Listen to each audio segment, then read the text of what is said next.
Today we're going to be talking about a different point of view for simplifying radicals, which is really to think about them in terms of their definition as a rational exponent. So in particular, if I have something like the square root of 2, that's the same thing as 2 to the 1/2 power. And then from there, I can use all of my typical rules of exponents, but dealing with those fractional exponents that represent roots. And it can be helpful to sort of work in between the two. So in particular, it can sometimes be helpful that if you had something like, let's say, the cube root of 8 squared, there's two different ways you can think about it. You can do 8 squared and then take the cube root, or you can take the cube root of 8 and then square it. Those are actually tomato. You're able to move in between both of those because at the end of the day, both of those are equal to 8 to the 2/3 power. The third part in that denominator coming from the index on the root. If no index is written, then it's implied that it's an index of 2. It's implied to be a square root. So in particular, this example is a good illustration of that. For 16 to the 3/4, it may help to first think of the fourth root of 16, which is 2, and then to cube it to give you 8. And then this is just kind of stating in symbols, again, a lot of those radical and exponential forms. And in general, the nth power is going to be a to the 1/n for any of these. And then you can kind of follow your typical rules of exponents. So you can utilize the product rule, where if you have the same base, add them up. You're just adding up exponents that may potentially be fractions. If you are dividing them, then quotient rule, that means you end up subtracting the exponents. Power rule, that means you end up multiplying them together, etc., etc. So if you want to pause this video and sort of review these, that's great. Otherwise, I would encourage you to sort of watch the video about exponent rules. So if we're looking at some individual examples, like this first one may have been written directly, or it could have been written as square root of 5 cubed times the square root of 5. You could think of that two different ways. You could go ahead and just multiply underneath the root, or you could rewrite that as 5 to the 3/2 power times 5 to the 1/2 power, and then 3/2 plus 1/2 is going to give you 2 in order to give you that final answer of 25. Similarly, if you have a power of a power, like let's say you had the cube root of x all squared, well, you can rewrite that as x to the 1/3 squared, and then 2 times 1/3 would give you 2/3. And then you can similarly use that to rewrite that as the cube root of x squared with that squared underneath the root. So you're able to sort of move where that goes. And keep in mind, if it's a negative exponent, that's the same as it being in the denominator. And oftentimes for actual numbers, it's going to be helpful to rewrite that fractional exponent as a root in order to give you what that final answer would be. So I'm going to encourage you to pause your video and try out these 3 problems utilizing what the rules of exponents are. So for this first one, if I have 7 to the 1/6 times 7 to the 1/3, that would end up becoming 7 to the 1/6 plus 1/3, because whenever we have same base being multiplied, we end up adding their exponents. In order to add those exponents, I'm going to have to change them to a like denominator. So in particular, that third, I'm going to have to change to 6. So that'd be 7 to the 1/6 plus 2/6, which is 7 to the 3/6, aka 7 to the 1/2. That would be my exponential form, or square root of 7 would be my root form. Both of those would be correct answers. For the second one, if I have 7 squared, so right now written as 2/1, but let's say it was squared instead, that times 7 to the 2/5, that would become 7 to the 2/1 plus 2/5. We're going to have to change these to have a like denominator, so I would multiply him by 5, multiply him by 5. That will give us 7 to the 10/5 plus 2/5, which would end up becoming 7 to the 12/5, which as an exponent, that would be as is. Otherwise, if you're going to rewrite that as a root, that would be the 5th root of 7 to the 12th.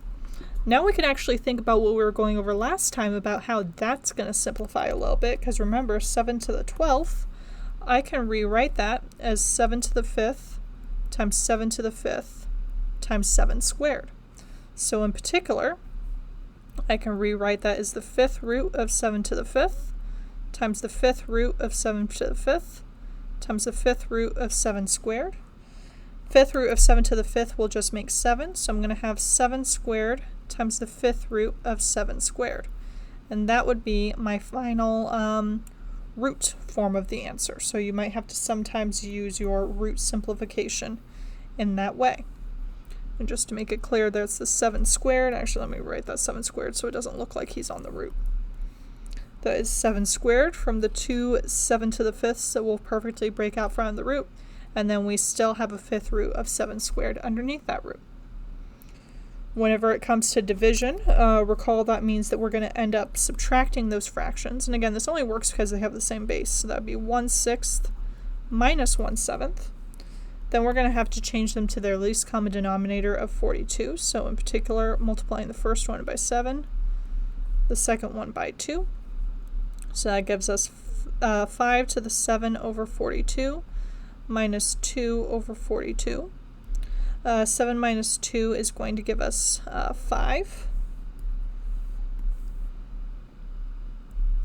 42, so that would be our fractional form, 5 to the 5 over 42. Or in our root form, the index on the root would be 42, and the 5 would be taken to the 5th power. There are no groups of 42 to break out front, so that would just be as it is.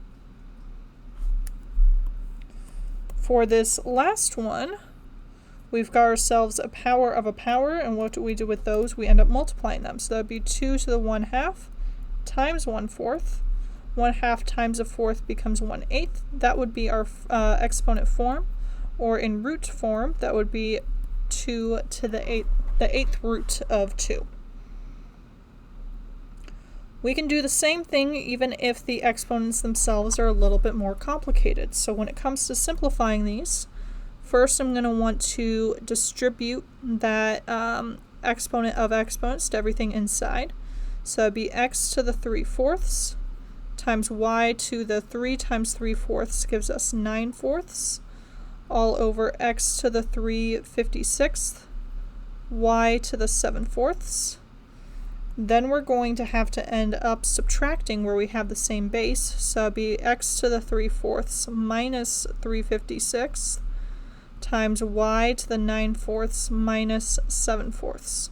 For the 3/4 minus 3/56, I'm going to want to do that a little bit to the side. I believe that 4 does go into 56. I'm going to go ahead and double check. Indeed, that it goes in 14 times. So I'm going to multiply both my numerator and my denominator by 14 in order to get that. 14 times 3 will give us 42 minus 3/56. 42 minus 3 will get us 39. And then I believe 39, does that have anything go into it that goes into 56? So factors of 56 include, well, we can actually break that down, right? So 56 we just said was the same thing as 4 times 14. 4 times 4 breaks down to 2 times 2. 14 breaks down to 2 times 7. So do any of those numbers go into 39? In particular, I'm wondering if 7 goes into 39. I'm pretty sure it doesn't, no, because it's not one of our powers of 7, right? So that actually does not simplify. So we're going to end up with x to the 39/56 times y to the 9/4 minus 7/4. That's a little bit nicer. That just becomes 2/4. For 39/56, that means that 56 will be the power on the root, and x will be taken to the 39th power. For y to the 2/4, 2/4 is the same thing as 1/2, so that's just square root of y. So in terms of fractional form, I might just go ahead and simplify that fraction. That would be y to the 1/2. And then in terms of root form, it would be this guy here. So whatever is the denominator on that fraction in the exponent becomes the index on the root, and whatever is the numerator is what that base is being taken to.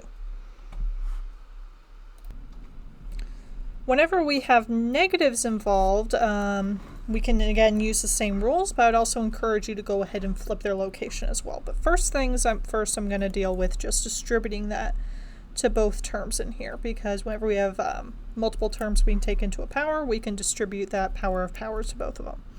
So in particular, negative 2/3 times negative 5/2, that's going to get us a positive 5/3. So we have x to the positive 5/3 times y to the negative 5/2, because 1 times negative 5/2 is negative 5/2, over x to the 12th times y to the negative 2/7.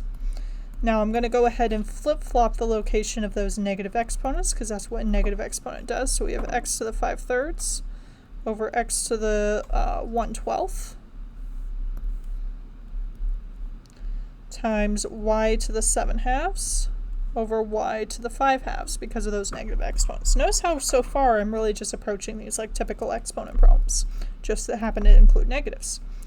And then whenever we're doing division, that ends up subtracting, so that would be x to the 5/3 minus 1/12 times y to the 7/2 minus 5/2, sort of a similar actual subtraction that we did up here. Then for 5/3 minus 1/12, we're going to have to use the least common denominator of 12, so we'll multiply both the numerator and denominator by 4 in this case. That becomes 20/12 minus 1/12 to leave us with x to the 19/12 times y to the 7 minus 5 is 2, so 2/2. Y to the 2/2, that's actually going to simplify nicely to just y to the 1st, x to the 19/12. And that's your exponent form there. And x to the 19/12 means that the root is to the 12th power and x is to the 19th power. And now in this case, we actually can break that up further, because x to the 19th is the same thing as x to the 12th, so a group of 12 there, times x to the 7th. So we're going to break that into the 12th root of x to the 12th times y times the 12th root of x to the 7th. 12th root of x to the 12th becomes x times y times the 12th root of x to the 7th. And again, that's assuming these are all positive. Otherwise, if x was a negative number, that would have to be the absolute value of x there. So we've got our exponent form and we've got our root form. And we can use that in order to evaluate things nicely. So if we're going to be evaluating things nicely, in particular, for this first one, if you were going to evaluate it nicely, if we've got the square root of 2, that's the same thing as 2 to the 1/2. And then to evaluate to 2 decimal places, this is kind of using a smart order on a calculator, really. Is what we're doing there. Which for 2 to the 1/2, you really could just type in the square root of 2. But for the next one, you may actually want to do the 8th root before you end up taking them to the 9th power. So as an exponent, we have 2 to the, my numerator would be 9, my denominator would be 8, and then evaluate to 2 decimal places. There's a couple different ways you can do it, but actually for this particular one, it may actually be easiest to just type in 2 to the 9/8 power, because if you try typing in 2 to the 9th first, your calculator may actually get mad at you that that is too high of a power for it, depending on how good your calculator is. But if I type in 2 to the 9/8, rounded to 2 decimal places, that would be 2.18.